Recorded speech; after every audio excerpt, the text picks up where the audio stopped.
that gives me the opportunity to introduce myself and the co-host, the guest speaker for today, which is Holland. She can introduce herself a little later on, because she will also cover a bit of the presentation in regards to how to get young people to volunteer. My name is Levi. I am the CEO at Deedmob, and over at Deedmob, we help infrastructure organizations, companies, charities in engaging volunteers and matching them to the causes that they actually care about in order to spark a positive change.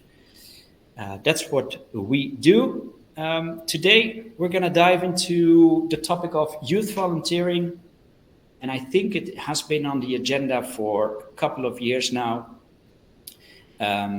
It's right next to impact measurement and other topics such as employee-supported volunteering. But since the youth has the future, we found it necessary to give some attention to this topic and dive deeper into it. So I think everybody understands that it's important to work with young people, that they are the future of volunteering. But we're all looking at different ways how to engage them, how to match them, how to retain them, how to set up a program that fits their preferences. It is not as easy as it might sound.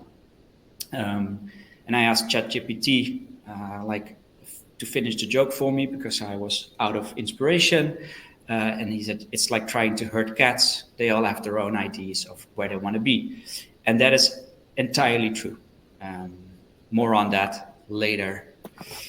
So why this topic specifically? And I think that we should start by addressing the elephant in the room. And that is that many organizations struggle to involve youth volunteers in a sustainable way, trying to keep up with a modern approach to volunteering and having younger people with different preferences and causes that they care about. It's difficult to do this correctly. And we broke it down into a couple of subtopics, why it's so difficult at times. And it's about perception and awareness. A lot of people have this set idea on what volunteering is and what it involves. I recently saw a TED Talk, where a younger volunteer said, well, volunteering, isn't that something for old people? And in most other cases, people, and especially younger people, don't even know where to go if they want to start volunteering. So there's a lot to be done in the area of how younger people perceive volunteering and if they're aware about where they can go and how to get started even. But also, younger people tend to have a different schedule in life. They have responsibilities with their education, which is flexible. They have a job on the side. Perhaps they're not able to travel as far by not having a car. So oftentimes it is also about logistical challenges or conflicts with their schedules. So in most cases, younger people tend to say, well, I'm just unable to volunteer on a regular basis, or I want to do something, but it needs to be in the area where I live and where I live. In other times, it's also about a mismatch between communication and the channels that they use. One of the most important reasons why younger volunteers don't volunteer is simply because nobody asked them. Or, again, it's about perception. They think that it doesn't suit them because they simply don't know what it's about. So we have our work cut out for us, and hopefully we can dive a bit deeper into some of the solutions that we see. But we also have Laura from Get Involved Norfolk, Voluntary Norfolk, that will shine some of our light on this, on how they do it. In between, if there are any questions, pop them in the chat. It's not as easy as a tool as Microsoft Teams, so we're finding our way. But there should be a chat button somewhere, and otherwise my colleague Gerbrand will pop a message in to point it out, and then we'll get back to that in a later stage. So it is at times difficult to engage younger people, but it is absolutely crucial, vital to get started today. And if you can, get started yesterday. But because the youth has the future, they are the future leaders of tomorrow, and they will play a major role in shaping our communities moving forward. So if you don't know how to engage them now, you risk losing them forever. So a couple of reasons that you should, or a couple of things that you need to take into account when engaging younger people. And some of the benefits include leadership development, in how to frame volunteering as a stepping stone for their future careers, or helping them find their place within their community. It's not just about handing them options to give back in their local community, but also direct their passion, their energy, their time to where it's needed most. And that's where most of the charities, nonprofits, and infrastructure organizations, they have that sort of knowledge, they have that vision on where it's needed most. And you help them build meaningful connections that can last a lifetime. And as I said, they probably need to last a lifetime, because you need to uphold your service delivery towards the future. So this is important stuff to take into account. Well, what does it bring you as an organization? Well, for starters, it gives you fresh perspectives on things, awareness around social issues. Younger people, more than other groups, tend to care about social issues, raising awareness about inclusivity, diversity, equity. And they also bring a lot of innovation, new approaches to things, a lot of creativity in how to engage youth. So use younger people to engage younger people. Don't try to figure it all out on your own, but involve them and see how you can let them play a role in this. They also tend to see the world differently, less pessimistic. They think outside of the box, and I think what we need in the sector are new approaches to things. As I said, a lot of new awareness and advocacy around important topics help them not just make a difference, but also empower them to teach others how to make a difference. Use them as ambassadors for your programs, for the causes that you work with. Also, I think we're also all in need of new skill sets, other skill sets, diverse skill sets. I don't know how well versed all of you are in writing ChatGPT prompts, or logo design in Canva, or even up-to-date slang, which you can use to power your campaigns. All different skill sets that you at times probably lack, and that you can find by working with younger people. So an example of what this looks like, because we can talk all we want about the theory, but we also want to show what we do. So this is the State of Youth platform. It is powered by a charity called Kids Rights, and they work with a youth platform which is powered by Deedmob, and together we collaborate by building an online community, even an online state that transcends borders. It is meant to increase awareness, build advocacy, and create action against the most pressing issues the world faces today. And I think this is an awesome example, because they built this entire place, this entire online community, where younger people can find a place to let their voices be heard, but also giving them a gateway towards engaging and sharing their experiences with others. So this is a platform that connects change makers all across the globe. Younger people that want to make a difference and show others how they do it in order to inspire them. And I think this is an awesome example of also what technology can do and how we can use existing channels to bring people together. So what they do is they teach young people how to use this platform, but like I said, how to make their voices be heard. So you can set up a chapter, or you can join as a change maker. And if you join as a chapter or as a change maker, you get to organize your own activities that you can share with others. And this platform also teaches them how to do it. So it's a way to empower young people.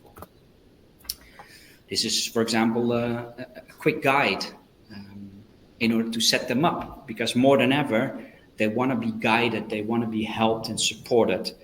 But if once you offer that support, empower them and get out of the way. Let them do their thing. That's how I tend to work with young people. So this is an example of the activities that they organize that people can join. But I think it's much more about giving them a place to shine. That's pretty much it. Another example that is a little bit more close to heart. This is Oma Soup, or if you translated it, would be Grandma's Soup. It is a charity that makes one of like the best soup in the world. You can buy it practically in any grocery store in the Netherlands, and part of the profits are invested into social programs for elderly people. They also have a volunteer platform in now, I think, 3 countries, 12 cities, where you can sign up for flexible volunteering opportunities, mostly done by students. And what you can do is you can sign up as a pen pal for elderly people, or you can do cooking days where you cook soup together. You can bring the soup to people in different city parts in Amsterdam. I did that. I had wonderful conversations with elderly people, and they really look forward to that moment where they get the soup and have a chit chat with younger people. So we've been talking about flexible volunteering opportunities, I think, for years now, and everybody understands. But this is an example. This is a charity that just simply does it. And I think this is awesome. They also organize events like speed dating events. They even have a grandma gala party where you can bring your grandma to a gala festival, which was awesome. One of our colleagues joined, and she had an awesome time. So it's not just about volunteering, giving hours, giving skills. It's also about being together, sharing experiences, and in that way, invest your passion, invest your time and energy. So this is the newer project. It's the PanCal or the CallPal. I think it's comparable to a Befriender program. I haven't tried this, but I think it's an awesome way for people to also join remotely and do it from the comfort of their home. So easier said than done. We know that there are some challenges. The youth has the future. We need to engage them, and it's oftentimes easier said than done. We know that, I know that. So what is holding us back? This is what we hear across the board. We need resources. We need to take into account liabilities. We struggle with the long-term commitment. We have difficulty understanding their motivation or matching their motivation. And our organization is simply not ready for it. So these are some of the pointers that you can think about when trying to tackle these challenges.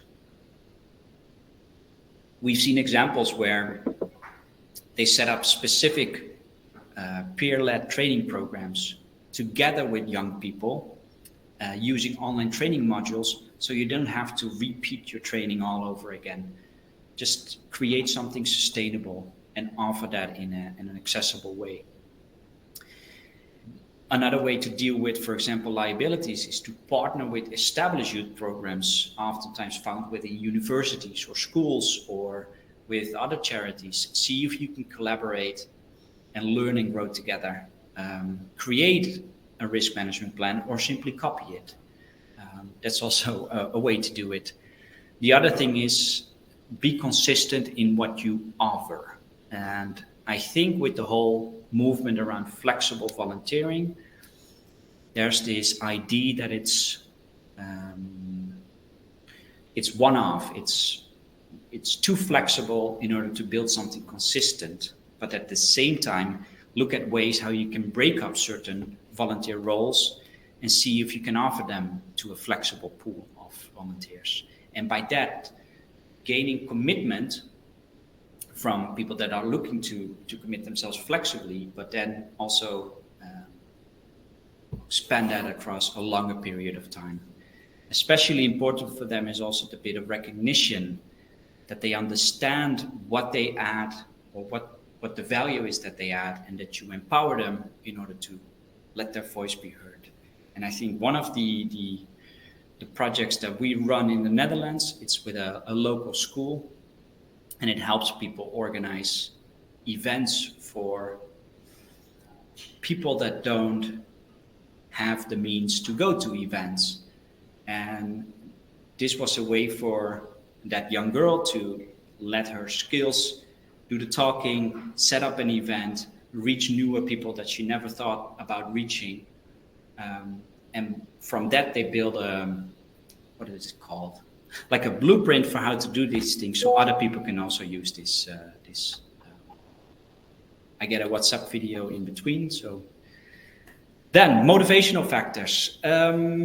More than ever, young people tend to have the reputation that it's all about their own interests. It needs to fit my schedule.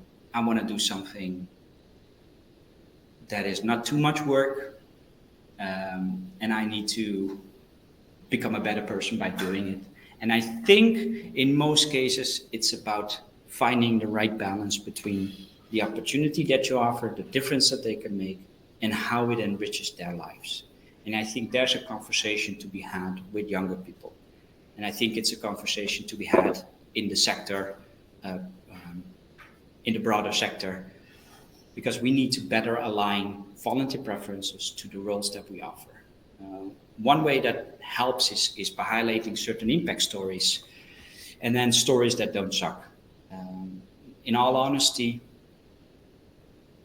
the experiences that volunteers have, the impact that they make, the conversations that I have around that impact is far, far better, bigger than I can ever read on paper. So we need to become better at highlighting those impact stories. Then lastly, most organizations that we work with that involve youth volunteers either have a youth volunteer coordinator or a youth volunteer board. The example that I showed from Kids' Rights, the platform is entirely run by a youth volunteer board, just to make sure that they always find the right message to share using the right channels. So the problem is, for most younger people especially, is that it's not a problem that they don't want to help, it's just that they don't know how to do it effectively. As I said, inspire them in what they can do, how they can do it, when they can do it, and what they need. Empower them to share that, do it, and then get out of the way. Don't go to TikTok, create a TikTok account in order to promote your charity or your organization. Let them do it for you. This is an example of a very popular, very cool Instagram profile from Eva. We work with her. She works for the Volunteer Center in Amsterdam. This approach where she shares volunteer experiences even became a stepping stone to her landing a job at the Volunteer Center. And she just shares inspirational stories on what it's like to volunteer. And I think this is an amazing example of what the youth can already do with existing digital channels. So word of mouth is just far more valuable and far more powerful in this digital day and age. And seeing where we come from and what we've been trying to do in the last couple of years, oftentimes it hasn't had the desired effect. So I think it's also time for a complete overhaul in how we involve younger people. And I think the best moment to start is today. So how are we time-wise? I think we're doing fine. I'm just rambling on. I will share a link later on to this TED Talk. I love TED Talks. It's just 10 minutes of pure inspiration. This is from a youth volunteer that states like it's about the value of younger people thinking differently about how to do things, how to approach obstacles. They don't tend to think in terms of obstacles. We don't have the funding, we don't have the capacity, we lack the partners with the needed vision. And I think both viewpoints are valuable. So if we can replace the way that we used to approach things with the way that younger volunteers can add their value, I think that's where the impact will be made. And this is a quote that I have as a screensaver. It's a Greek proverb. I haven't been able to find the correct author, and I think this just shows why it's so important for us professionals to pave the way for younger people in what we call volunteering. Thank you so far. I think I'll take some questions in between, and then we have lots of time for Laura to take the stage. So we can open it up right now, I believe. All right. I don't see any questions so far. So that means it's either all clear or people are really, really thinking hard about what they are going to change tomorrow. I think I will then hand it over to Laura Holland. You can introduce yourself far better than me, but I just want to say I think that you're a shining light in how you involve not just youth volunteers, but volunteers overall. And I'm especially glad that you found the time to share your insights with us today. Do you want me to share your presentation? Yes, please. That'd be lovely. Thank you. All right, I will do that. Wonderful. While you're doing that, then I'll introduce myself. My name's Laura. I'm the volunteering coordinator for Voluntary Norfolk. We're an infrastructure organisation based in Norfolk, and I'm the platform manager for our Get Involved Norfolk volunteer platform, powered by Deedmob. So my day is quite busy supporting organisations, but also engaging volunteers of all ages, all demographics and backgrounds, to enjoy the benefits of volunteering in their communities.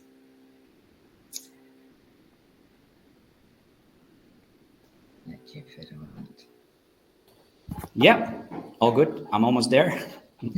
You're all right. All right, almost. I always find this funny. We supply technology and we don't know how to make it work. Good things, good times. It's always when you need it most, isn't it? It's fine during practices, and then you go for it and it just doesn't play. But there we go anyway. So the good news is, like Levi's already said, more and more young people are expressing an interest in volunteering. I did an event yesterday, an all-day event, and all of the young people had questions about volunteering, how to get involved, but also gave us really good insights into their barriers to volunteering, some of which may be a little bit surprising, but it's all good stuff for us to move it all forward. So there may be organisations that restrict their volunteering roles to over 18s only. Sometimes that is purely just for an insurance purpose. So it's always worth checking your insurances, because it might just need a little bit of tweaking and you can engage young volunteers.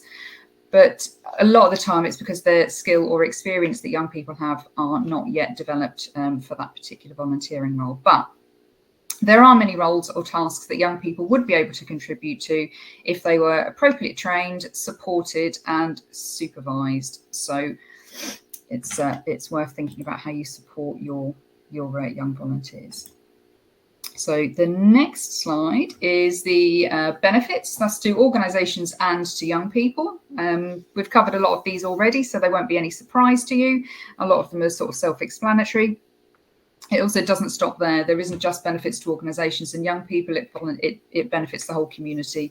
Volunteers help create a culture of volunteering, encouraging an environment where volunteering is something that children and young people have always engaged in. So like Levi said, if we start now, the younger people of today will have grown up with volunteering as a very core part of their life and their family life, and it will become natural to them. It promotes social responsibility and also creates opportunities for children and young people to make connections with their wider society, develops intergenerational communication and respect. Seeing young people engaged in volunteering also helps ease social tensions and tensions between sort of younger and older people within their community. So it does really benefit the whole community. So if we go to the next slide.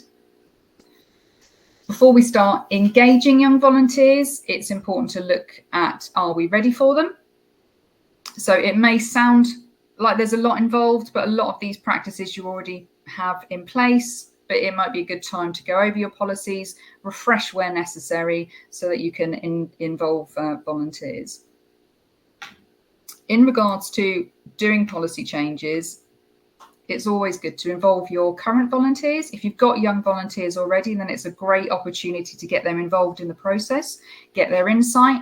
They are really best placed to tell you what is working well within your organisation, but also what ideas they come up with that could be implemented and put in practice. So that's always really valuable. So in regards to your roles, not only sort of are they clear, are you describing exactly what the tasks are involved, but be careful of what the language you use as well. Don't make it too corporate sounding. Try not to use acronyms and any sort of company jargon, because that's going to confuse them and put them off reading any further. Also check that your tasks that are listed in your role descriptions are appropriate for young people to carry out. And also that the roles are within the hours that fit in regards to employment law for young people. So any volunteering opportunities should obviously not place unfair demands on individuals, should only involve suitable tasks and roles, but there are also some time restrictions. So in regards to employment law, which is what we follow with volunteering, they must not do any tasks before 7 a.m. and after 7 p.m. They're not to do anything for 2 hours on any school day or on Sundays. They can only work for 1 hour before the start of a school day and a maximum of 12 hours per week. So all of these regulations are on the Gov websites if you want to check. It's also duplicated on the NSPCC for working with young volunteers, which is a great resource, especially if your organisation is new to working with young volunteers. There's some wonderful resources in there too. So policies and safeguarding in place.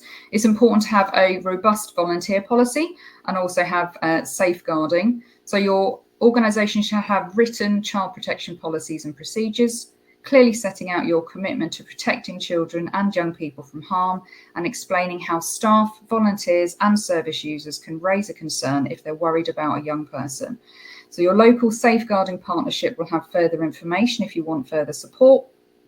We do have contact details for various bodies around the UK. If anybody is not sure who to contact, then we can put you in contact with them. It's also good practice when working with young volunteers to obtain written consent from a parent or carer, especially if the volunteer is age 16 or under. So parents and carers should always be made aware of the safeguarding policy, have a copy where necessary, and who they can contact if they have a safeguarding or wellbeing concern about either their child or something that their child has come across while they've been volunteering. Again, lots of examples of consent can be found online. I do have some links. I'll share them in the chat later, and obviously I'll share them with Levi as well, so we can get them out to you if you want to see some templates. Once you've got your roles and your safeguarding in place, how are you going to support them? You may already have support in place for your current volunteers. When I spoke to volunteers yesterday and in the last sort of few weeks doing our events around schools, they have said that not having sufficient support in place would put them off volunteering.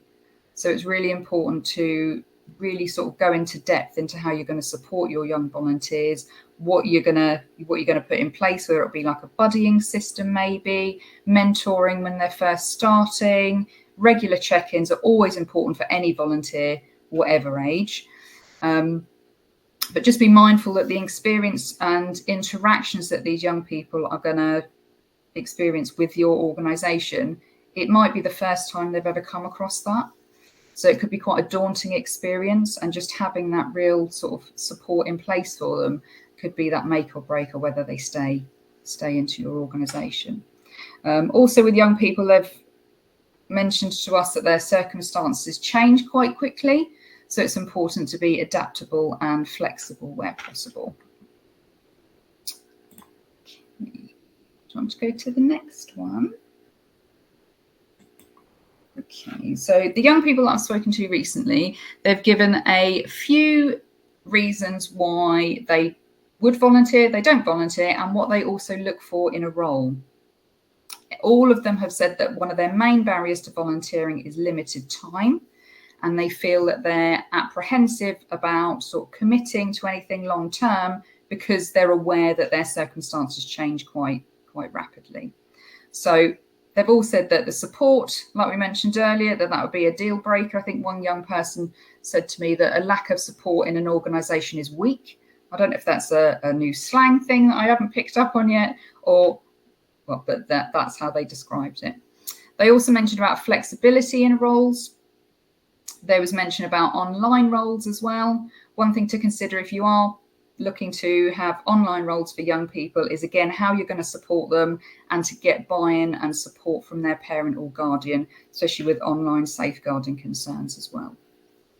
They all want to feel like they can express their individuality. They'd like recognition for what they're doing, and they'd like something fun.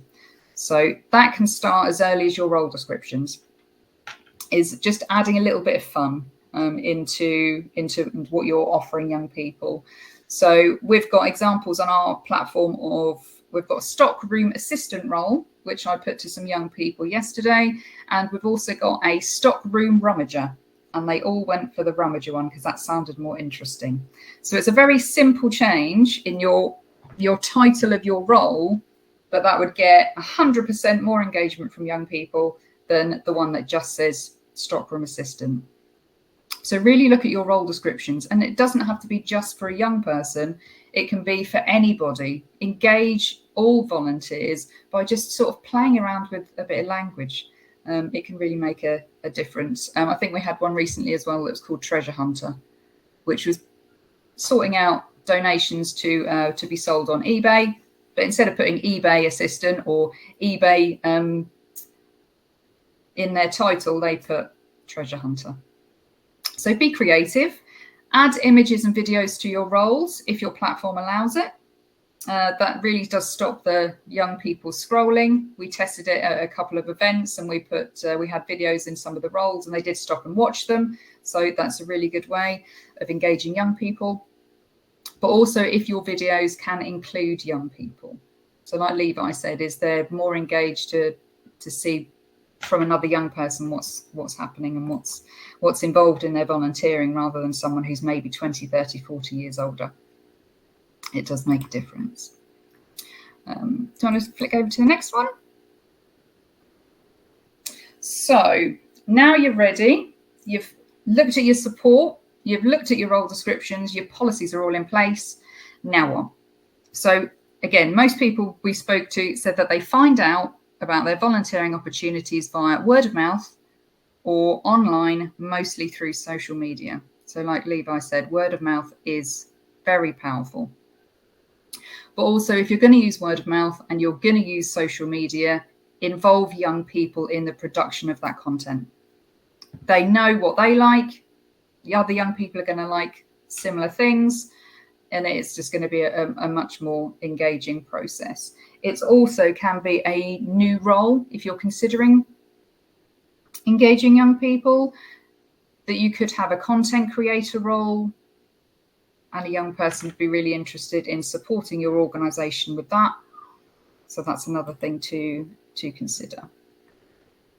So word of mouth, social media, but don't neglect your other avenues. It's still worth using radio, because a lot of children I spoke to, event for younger children, they said that they listen to the radio when they're being driven to school or being driven to like football practice. So do still use radio advertising if and where it's accessible to you. It's also going to be great for parents to hear it, and they can pass it on to their children or their young people.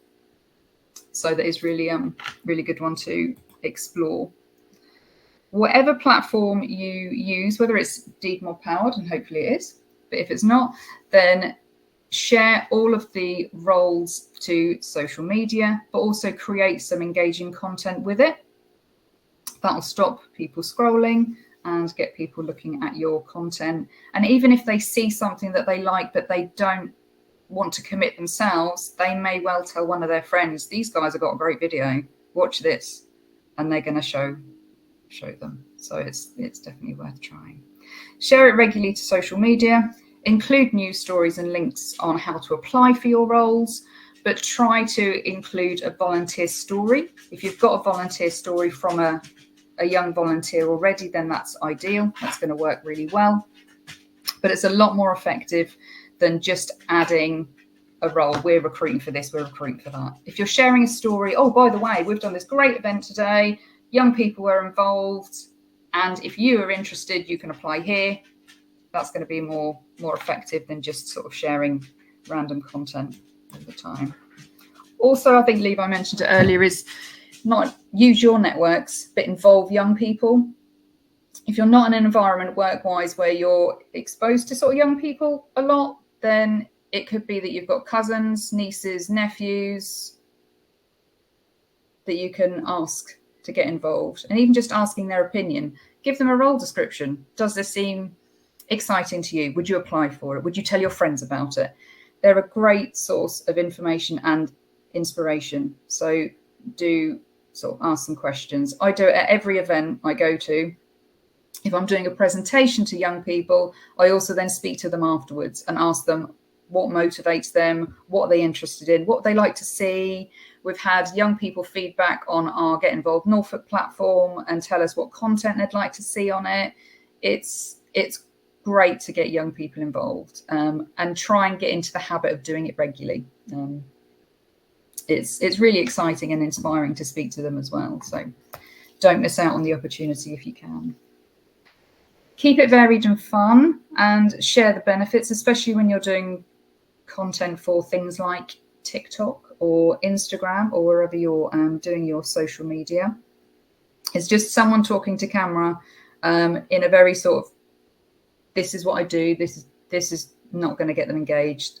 Do some action shots, get some videos of what's actually going on and what's being done, rather than just talking to the camera. That's not what people volunteer and do. So really sort of try and create content that actually shows young people what they're going to be involved in. We also heard a really inspiring story recently from a local high school that have developed a sixth form program that encourages young people to volunteer. So I would definitely get in touch with your local schools and colleges. Ask if you can chat to the students about opportunities, not necessarily to do a presentation or attend a careers event or even a school fete, but send them some leaflets, ask for their feedback, and just ask for a drop-in. Can I speak to some young people about how they would go about this task, and get some ideas direct from young people. And it would be great for them to be involved as well. They really do. We've had queues of young people wanting to give feedback, so it's always great.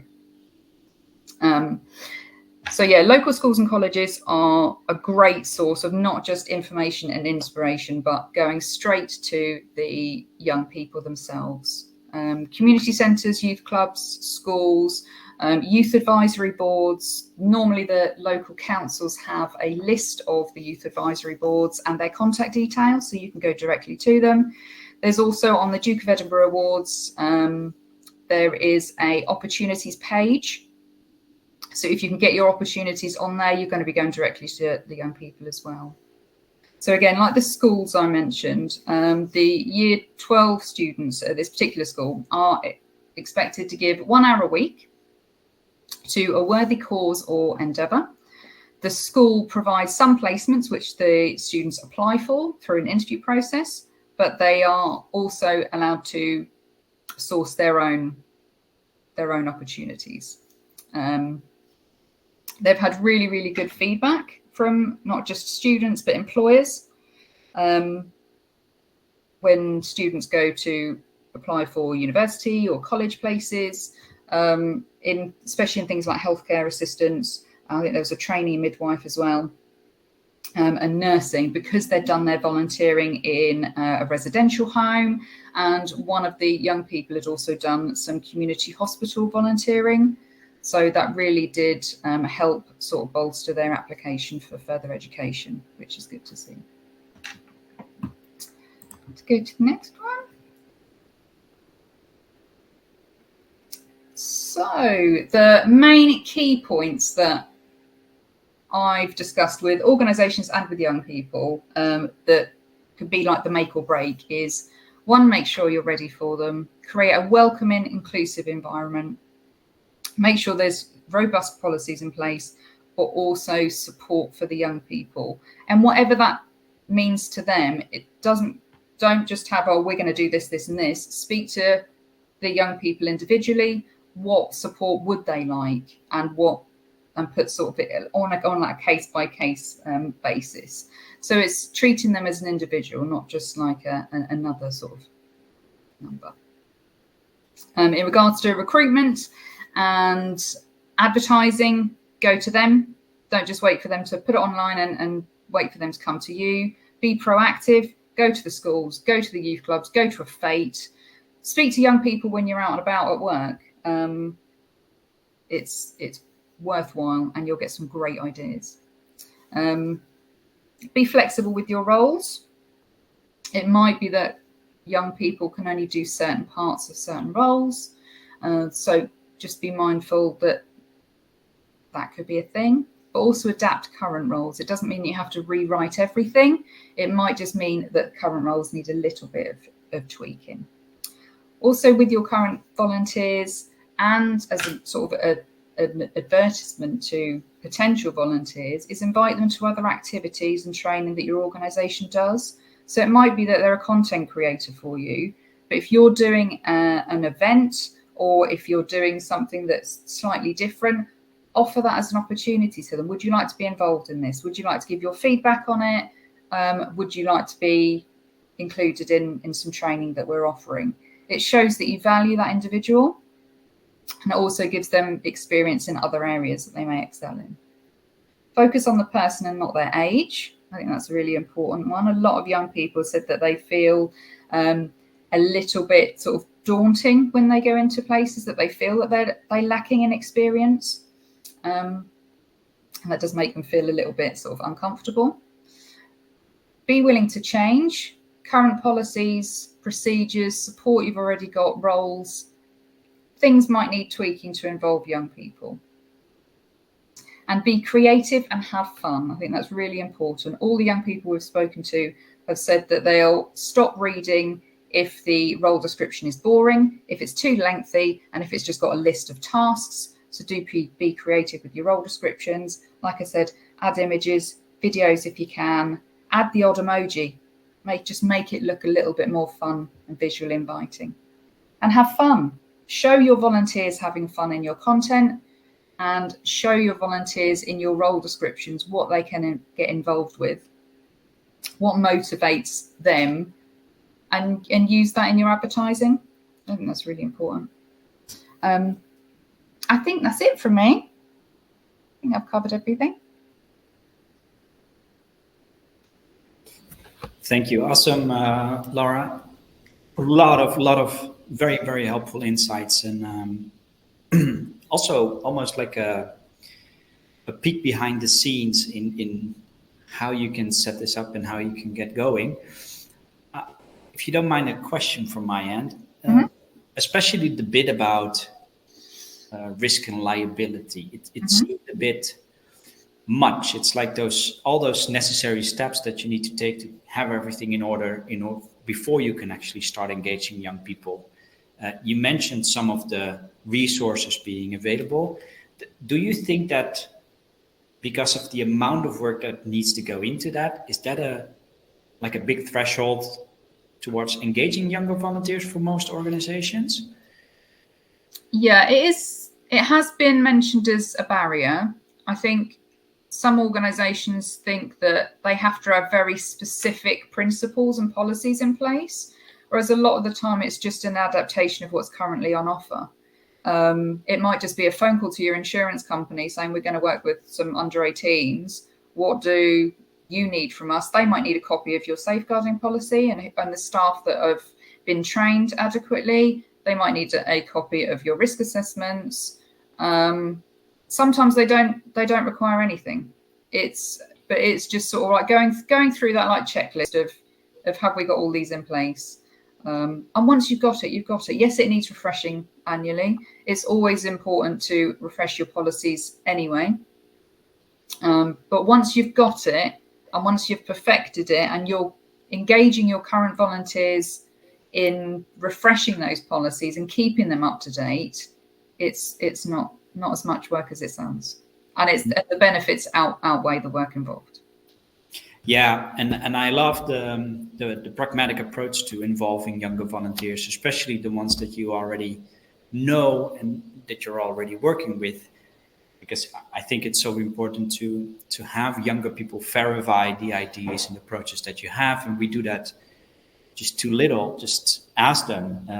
I have an 18-year-old niece who's almost like my number one checker. If I want to buy new shoes, I pop a WhatsApp message and I think, is this cool? And then she sends something back like, this is mid.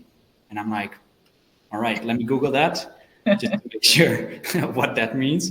So that shows that I'm also becoming old.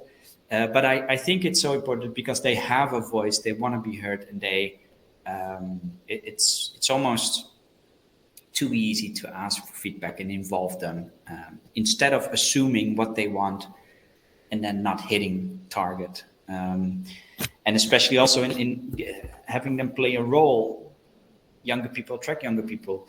We got a question before this session from somebody, one of the attendees, that said, well, how can we use social media? And you've used very good examples. Just to add on to that, I think you also need a very creative approach in how you use certain channels.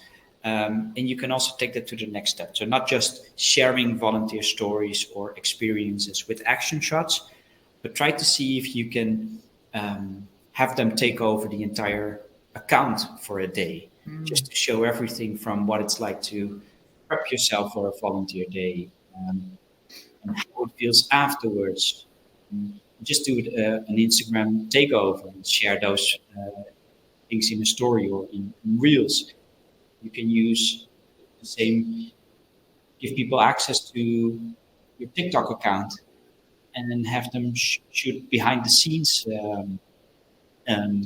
stories that you can also share when promoting a role. You can use Facebook to contact certain groups within schools to promote roles and find those younger people that want to work with you in providing feedback. And I think lastly, also what is not to be underestimated is the benefit they gain from building employability skills by volunteering. And even if you act as a referral later on, it really helps them to build a resume, like the example that you shared where they volunteer for 1 hour a week. So I think amazing examples. What really stood out for me is to reframe certain titles for certain roles, like an eBay assistant, reframe it into treasure hunter. I think that is the type of creativity that is free, it's easy, and it really, really makes a difference. So yeah, we have our work cut out for us. We need to review all of our roles and see if we can find a younger person that just shoots feedback on that. Are there any more examples that you can think of right now in how to involve younger people and really give them something to do, something to add to? I think what seems to be quite a good sort of way in for for young people is to give them that sort of like little sort of snippet of what volunteering could be, just that little lift, sort of a little win, I suppose. So we've got an event coming up, and I'm going to do, inspired by one of the roles actually, a little bit of a treasure hunt to encourage or like the public to visit every stall where organisations are. So I've got to do hidden letters in probably about 50 different sort of pieces of paper. Then they're going to put them in a post box, and I'm going to draw one from random, and they're going to sort of like win a little prize. And I thought, I don't really want to sit and do 50 pictures and hide letters in them and colour in. I don't have the time for that. But I have a network of young people, all from like age 9 to age 14. And I've said, I've got a little volunteering role. Would you like to help? And they're over the moon. They're going to do some colouring, which they love doing. It's a nice sort of like mindful activity as well after like a hard day at school. They're going to be able to see it at the event that we're holding. I said I'll take loads of pictures, but also they've then gone and spoken to friends and family about, I'm going to do a little bit of volunteering, and they're really excited about it. And I think engaging with small activities that they can feel good about, that then encourages them to do something a little bit bigger, maybe a little bit more in depth and a little bit more involved. I think that's going to be quite valuable. Awesome. All right. We haven't had any questions from the audience. So hopefully everybody was just sitting there soaking in all of the information. We still have a bit of time left. So jump in if you want to. Otherwise, we'll just leave it here. Thank you, everybody. And thank you, especially Laura, for sharing those lovely insights. We'll send them along after this presentation together with the recording, so you can also share it forward. And after that, best of luck with trying new approaches to involve younger people into volunteering. And we're also looking forward to hearing back from some of the ideas, some of the new approaches that you use, because I truly feel that if we learn and grow together, we might just find the best way to involve them today to benefit from that tomorrow. Again, thank you, all of you. Next couple of sessions will be sent over via email. We'll dive deeper into the broader trends of volunteering. I think we have a session scheduled around impact measurement, another one of the more important topics. So looking forward to meeting you at a later stage, and let's keep in touch. All right, we'll leave it at this, and then I wish everybody a happy day. Speak soon, Laura. And you. Thank you. Bye-bye. Bye-bye.